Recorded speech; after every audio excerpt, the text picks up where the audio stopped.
There's one name that keeps showing up in places you'd never expect.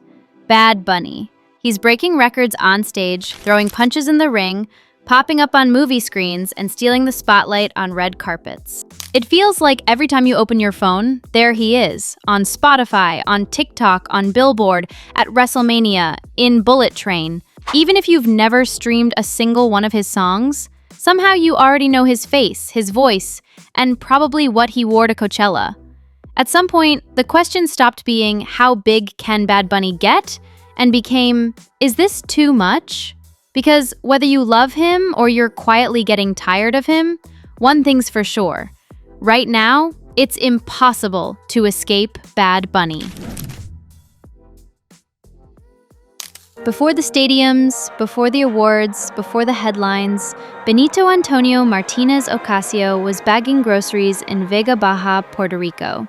He was a communications student living a normal life, uploading tracks to SoundCloud under the name Bad Bunny, a nickname born from a childhood photo of him dressed as a bunny, scowling at the camera. His early songs had a rough, raw energy. Tracks like Diles caught attention in the Latin trap underground. That song, with its gritty beats and unapologetic lyrics, spread fast. Suddenly, industry figures like DJ Luyan were paying attention. Bad Bunny had arrived. Not polished, not mainstream, but undeniable. By 2017, he was climbing. Singles like Soy Peor were dominating Latin charts. But the real turning point came in 2018, when he crossed into the English-language mainstream. First, there was I Like It with Cardi B and J Balvin, a #1 hit that proved Spanish verses could rule American radio. Then came Mia with Drake. Suddenly, Bad Bunny wasn't just a Latin trap star, he was the crossover artist. His debut album dropped at the end of that year and stunned critics. It wasn't just reggaeton, it was punk, it was pop, it was experimental. Bad Bunny wasn't following trends, he was rewriting them. From 2018 to 2022, Bad Bunny released one of the most impressive streaks in modern music. In 2020, he dropped the most streamed album of the year globally. It became the highest charting all-Spanish album in US history at the time. Later that same year, he dropped another record, a collection of tracks that weren't even meant for release, and still dominated charts. By the end of 2020, he released El Último Tour del Mundo, the first all-Spanish album ever to top the Billboard 200. He had broken a wall critics thought couldn't be broken. Then came 2022's Un Verano Sin Ti, a cultural tidal wave. It spent 13 weeks at #1, became Spotify's most streamed album of the year, and turned into the soundtrack of a generation. This wasn't normal success. This was dominance. Bad Bunny wasn't just putting out hits. He was rewriting history with every release. He moved into Hollywood, starring in Bullet Train alongside Brad Pitt. He became the first Latino to headline Coachella. He sat front row at Paris Fashion Week, redefining gender norms with painted nails, skirts, and bold fashion choices. And of course, he entered the celebrity dating universe, most famously linked to Kendall Jenner, which meant every gossip site on Earth had his name in the headlines. At this point, Bad Bunny wasn't just a musician. He was a global celebrity operating on multiple fronts: music, sports, fashion, film, pop culture. But with visibility comes criticism. By 2023, some fans started asking if it was too much. Too many projects, too many appearances, too much saturation. His relationship with Kendall Jenner drew backlash from parts of his fan base who felt it clashed with his image of authenticity and Puerto Rican pride. Others worried that the constant spotlight risked overexposure. Even musically, some critics began to ask if he could keep topping himself, or if the Bad Bunny machine was running too fast to sustain. The conversation shifted from how incredible his rise was to whether we were reaching the limit of how much Bad Bunny culture could take. But whether you think it's too much or not, the truth is simple. Bad Bunny changed the rules.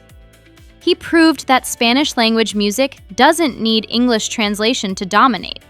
He opened doors for other Latin artists in ways that hadn't been done before.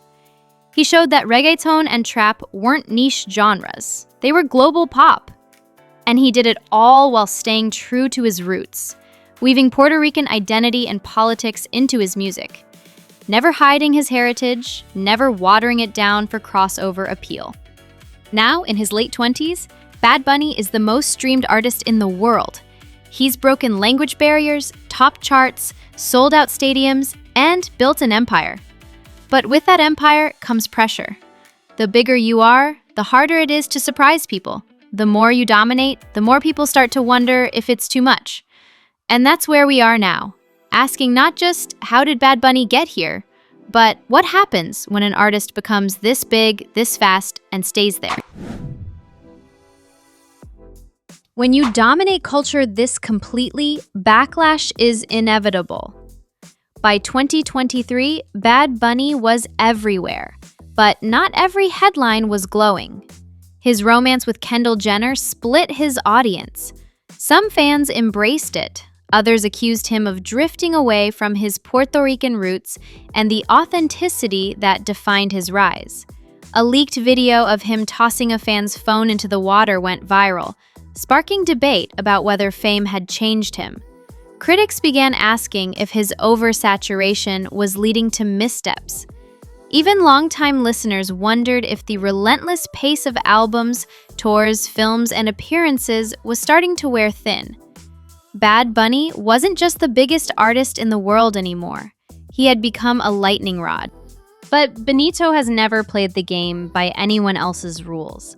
Instead of bowing to criticism, he leaned into it.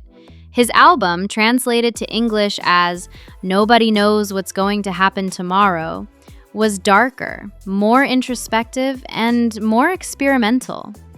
It wasn't designed to dominate summer playlists like Un Verano Sin Ti. It was a statement. Bad Bunny can't be boxed in.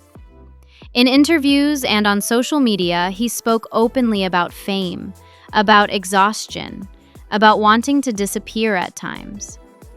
For an artist accused of being too much, it was a reminder that he was still human, still navigating the weight of being a global icon at 29 years old.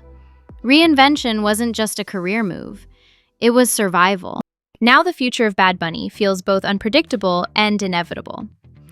Unpredictable because he refuses to follow a formula. He might drop another surprise album tomorrow, or vanish from the spotlight for a year. He might lean further into acting, expand his fashion empire, or headline another global tour that breaks every record left. Inevitable, because no matter what he does, the culture will follow. He's not just part of the music industry anymore, he is the music industry. So, is there too much Bad Bunny? Maybe. But maybe this is simply what happens when an artist pushes past every boundary and refuses to slow down. For decades, Latin stars were told to cross over into English if they wanted global success. Bad Bunny said no. He stayed in Spanish, stayed himself, and still became the biggest artist alive. Too much Bad Bunny isn't really oversaturation. It's a culture shift. A reminder that music doesn't need translation to connect. That authenticity can be bigger than any marketing strategy. So the real question isn't, is there too much Bad Bunny? It's this. When the history of 21st century music is written, will it even be possible to imagine enough of him? Thanks for watching. Don't forget to like, subscribe, and hit the bell for more deep dives into the biggest stories in music and culture. And let us know in the comments, do you think there's too much Bad Bunny? Or will there never be enough?